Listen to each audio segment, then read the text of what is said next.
graduate. I graduated on Monday. Beautiful. But anyway, the learning never stops, which is why I'm bringing you guys this video. So, too often I hear so many stuff about mental health. So I just wanted to go and research it myself because I was like, wait, like what actually causes mental health? But before we get into the science of it all, let's talk about what people think causes mental health, because it gets on my nerves. Also, come and see consistency. Come and see consistency. Every 2 weeks, I'm back. And also, before I proceed, make sure to like, comment, subscribe, and share. That's the biggest. We need to get this message and stuff out to so many people. But yeah, without further ado, let's get on into this video. So yeah, the reason I went to this video is because I'm so sick and tired of hearing so many different things about why I have depression or anxiety, or why other people have this, that and the other. And do you know what, yeah, even though I'm a graduate, as I said, the learning never stops. So I decided to go and research what actually causes mental health. Like, obviously all the time I hear chemical imbalances, I just hear different things, and I just wanted to share what I found with you guys. But before I share what I found with you guys, obviously there are so-called truths that people believe that causes mental health. So I don't know, like if you've watched my videos or read my blogs, you'll know already that I identify as a Christian. Like, I believe in God. But within that whole religious sphere, I've had people coming to tell me, oh, you're depressed because you don't have faith. You're depressed because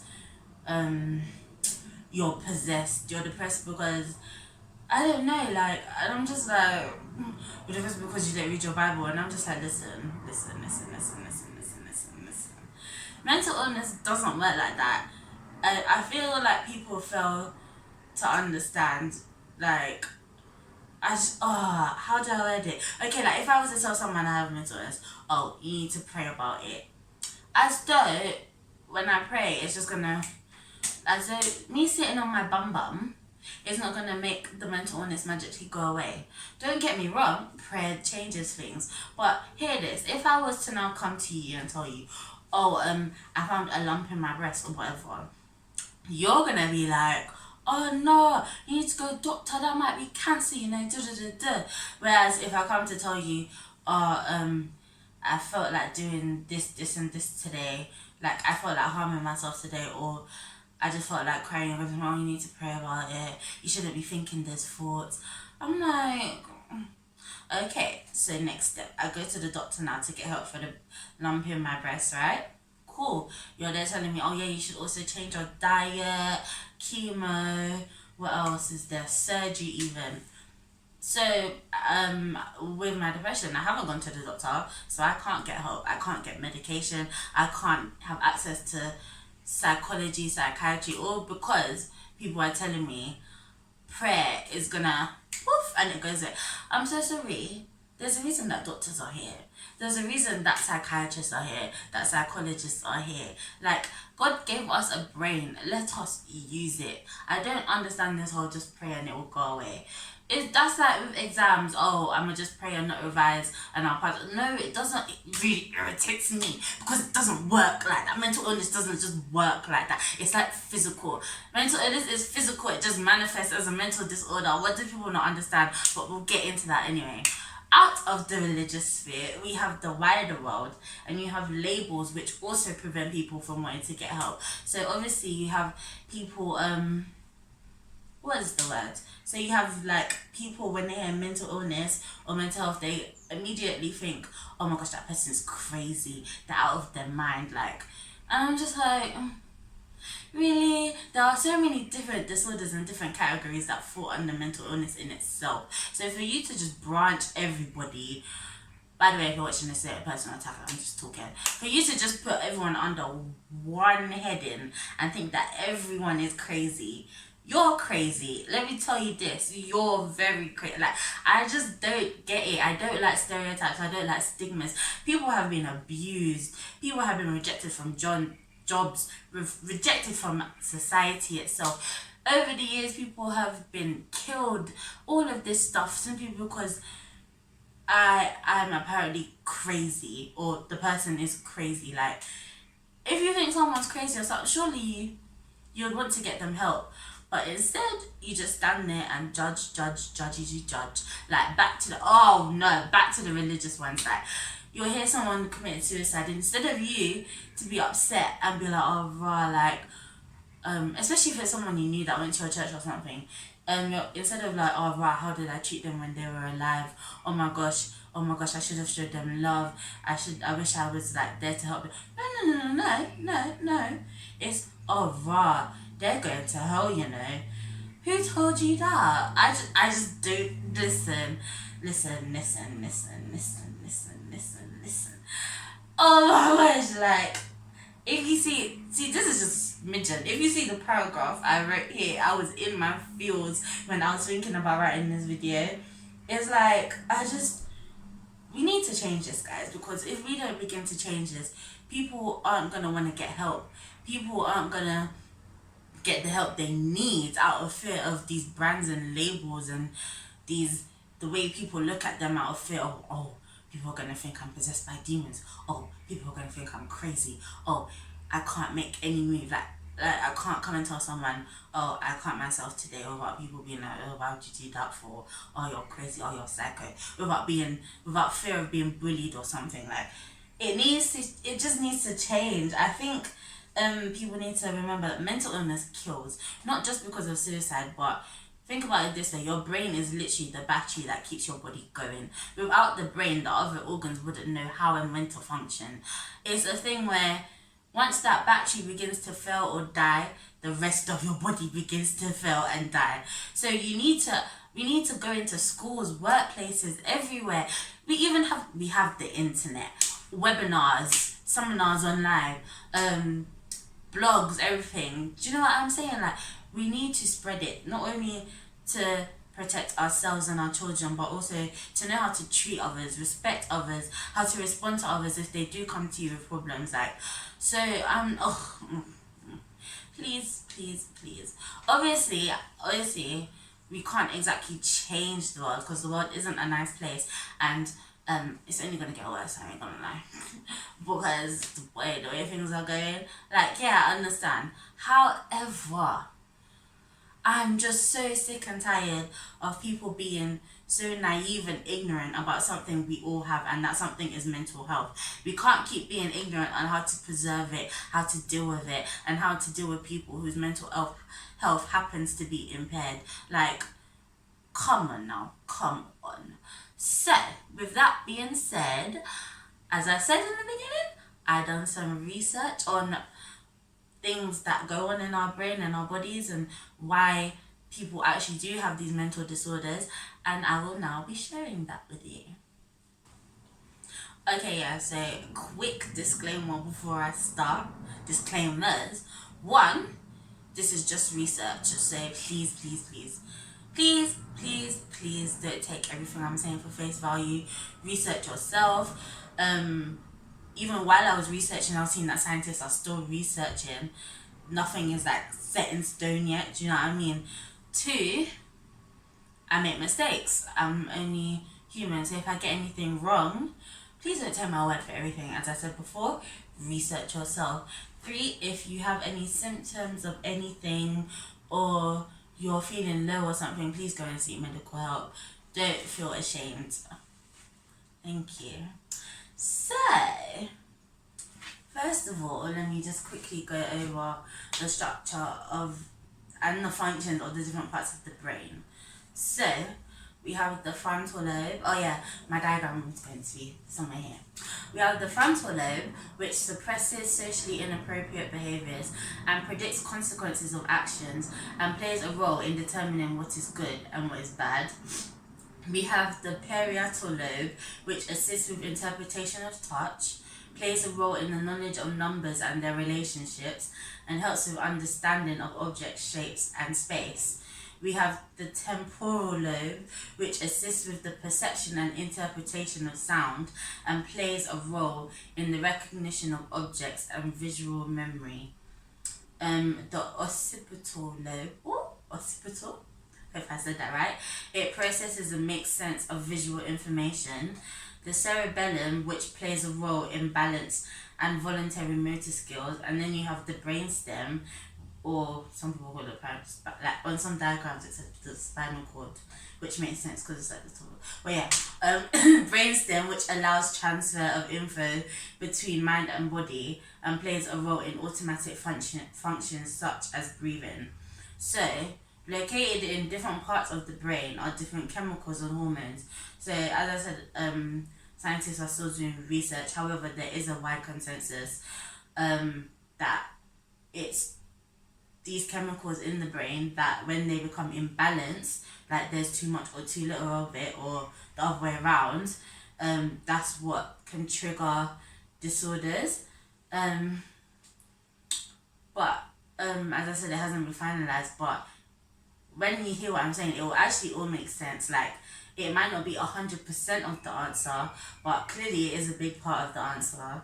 So yeah. So I'm gonna go through some major chemicals or hormones that can trigger different mental illnesses. There might be tons more, but this is the ones that Tanisha found. So yeah, let's begin. So I'm gonna keep the diagram on the screen. I don't know if I'm in. Yeah, I'm gonna keep the diagram on the screen so you guys, because I'm gonna tell you like where each chemical is located, and if anything, make notes so you can remember and see how it all links up. So the first chemicals I'm going to start with are known as the happy chemicals, and these are the ones that I knew about anyway. So we have serotonin, dopamine, endorphins, and oxytocin. So serotonin, which is located in the frontal lobe, is a neurotransmitter which approximately influences 40 million brain cells. That is a lot. And this is the chemical which affects your mood. So it's affecting 40 million brain cells approximately, and it affects your mood, bruh. Big part to play, right? So if you have too little of this can create depression and some anxiety disorders such as obsessive compulsive disorder. Then we have oxytocin, located at the hypothalamus. So this bit, yeah, I was trying to research where the hypothalamus is. So in some bits it said it's at like the base of the brain. Then some said it's like the medial temporal lobe. So I'm not really scientific like that. So as I said, do your own research. But it's in the brain or on the brain somewhere. Anywho, oxytocin, which is also known as the love chemical, it promotes feelings of love, bonding, and well-being. And it's released during pregnancy, sex, and childbirth. So too little of this chemical, you can start to feel lonely and isolated. And in reverse, too much of this chemical, it can lead to oversensitivity to the emotions of others. It can also strengthen bad memories and create fear and anxiety. Yeah. Endorphins are, I can't say this word. They're located in the pituitary gland. This is basically next to the hypothalamus. Like, apparently there's like 4 different things. So I know that they're next to the amygdala, but I can't pinpoint where these are. So again, research. So yeah, endorphins are produced in response to pain or extreme exertion to take the edge off. So it's a natural painkiller. But too much of this can put people on edge, which in turn can create anxiety. And then you have dopamine, which is in the frontal lobe. See, that's easy. And is known as the reward chemical. So it helps us acknowledge rewards and gives us that satisfactory feeling when we've done something or when we get a reward or something. But if you have little amounts of dopamine, this can create some forms of depression and can also cause tremors, which are found in Parkinson's. Too much can trigger the fight or flight reflex, naturally keeping the body on edge, which again can cause anxiety. So those are the happy chemicals. Then we have other chemicals which might also be well known, but Tanisha didn't know. So those are, I'm so bad at this, please. Epinephrine, I'm gonna write these on the screen, so you lot can. and norepinephrine, acetyl wow, acetylcholine, and gamma aminobutyric acid. Boy. So epinephrine is located in the brainstem, and norepinephrine is located in the temporal lobe. When I was researching it, I didn't like on different things. Man called it adrenaline, so I was like, wait, what? And then I realized, oh my gosh, they're both just adrenaline. Like that's the overall branch name for it. And I was like, raw. See, I told you guys, you learn something new every day. So anyway, these hormones or chemicals, they're released to prepare for the body for fight or flight mode. And they cause air passages to dilate to provide muscles with oxygen to either run or to fight. They also trigger blood vessels to contract to redirect blood towards major muscle groups such as the heart. Both can be created synthetically and are used to treat different things. So epinephrine is used for things such as anaphylaxis, which is basically like an excessive, like massive allergic reaction, or cardiac arrest, and norepinephrine is used to treat dangerously low blood pressure. Too little of both can cause depression and also sleep disorders. And too much norepinephrine can cause schizophrenia. And if you look where it's located in the temporal lobe, oh my gosh, guys, there's a bee. If you look where it's located in the temporal lobe, that bit was about like visual stuff and all that. And when you think of schizophrenia, you can kind of understand. That's how I was saying, like, when you see what causes, like, the parts of the different parts of the brain and the different chemicals of where they're located, it makes sense. And then you have acetylcholine, which is in the temporal lobe, and it plays an important part in memory and cognition. Naturally, too little of this will create dementia, and too much is depression. And then you have gamma aminobutyric acid, which is in the temporal lobe. This reduces activity of neurons in the brain and also the central nervous system. It increases relaxation, reduces stress, and helps us to sleep. Too little can cause anxiety and anxiety disorders. As I said, there are probably load more chemicals, but these are the ones that I found that really played a part, mainly in depression and anxiety. Obviously, they like chemicals don't just imbalance themselves. You have different triggers and different, like, both external and internal that would like set them to imbalance. So things like your diet, stress, grievances, like when you've lost a loved one, obviously that can be really upsetting. So like excessive sadness, being a victim of abuse or something. So like disorders like PTSD, post-traumatic stress disorder, lack of sleep, overworking the body. Other illnesses can also trigger depression, anxiety, and cause like your chemicals imbalance. So things like anemia or hypothyroidism. For women, your menstrual cycle, using contraception, pregnancy, and childbirth can also trigger these hormone and chemical imbalances. And to be honest, the list goes on, but that's all that I found. There was actually more, but I kind of condensed it for you guys. But please, like, share this video, get more people to watch, and stop stereotyping and just stop the stigma around mental health, because it's just backtracking. We're supposed to be moving forward as the years progress, but right now we're standing so stagnant. Like, don't even get me started with Theresa May and what she done with that whole mental health. As in, you're having to wait more than 6 weeks just to see a psychologist and get help.